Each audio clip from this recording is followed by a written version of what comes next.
Sometimes when you think about a new comp, you have to take your inspiration from League of Legends. If it works in League, maybe it works in TFT as well. For example, what if we play a super strong Orianna that shields her own Jarvan, who then proceeds to jump into the enemy carries? Sounds awesome, right? I think a lot of players in Set 9 were keen to try out this combo, but then reality struck again. Her damage just isn't enough, the timing for both abilities is rough, and the damage radius is too small. But this does not mean that we have to give up on our dreams. Let me introduce you to a comp that I've been trying to make work for a while now, the Orianna Grande.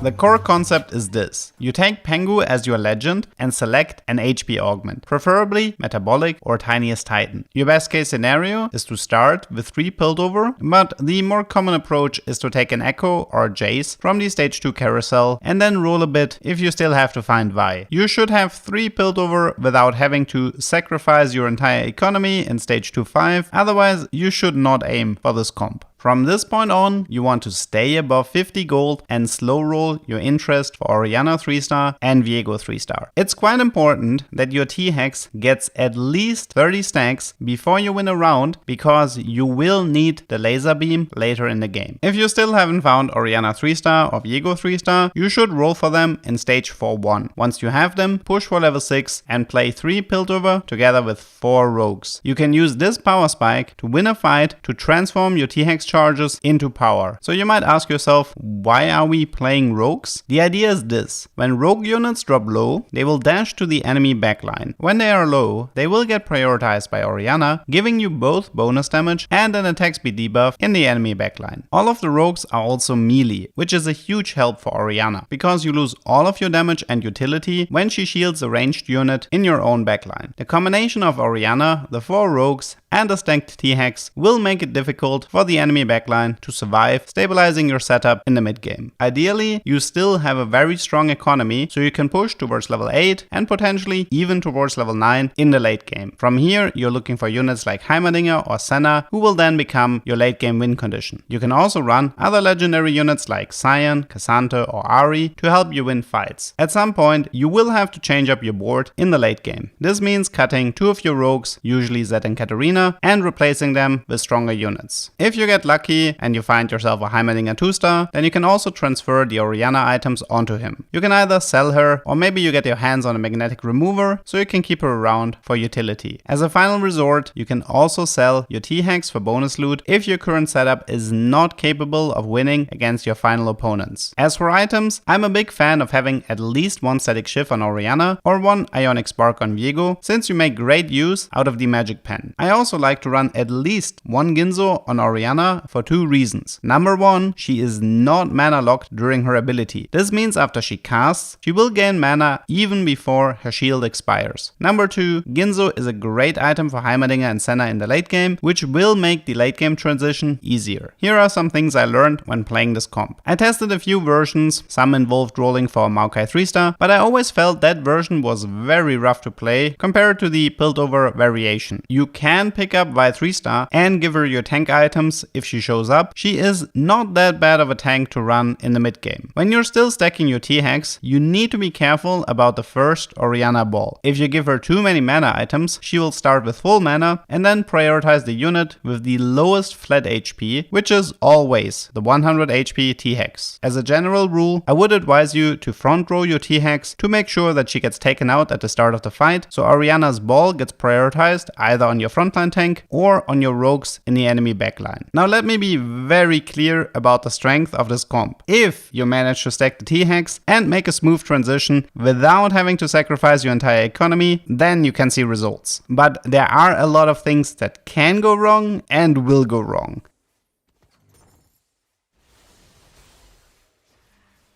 I think I'm dead. No, I needed to kill one more unit, man. Play this if you're looking for a new and fun comp to try out. Maybe you can even try some new variations that involve rolling for Echo 3-star as your win condition, but don't go spamming this and expect the LP to rain from the sky. I hope you learned something. Thank you. Go next.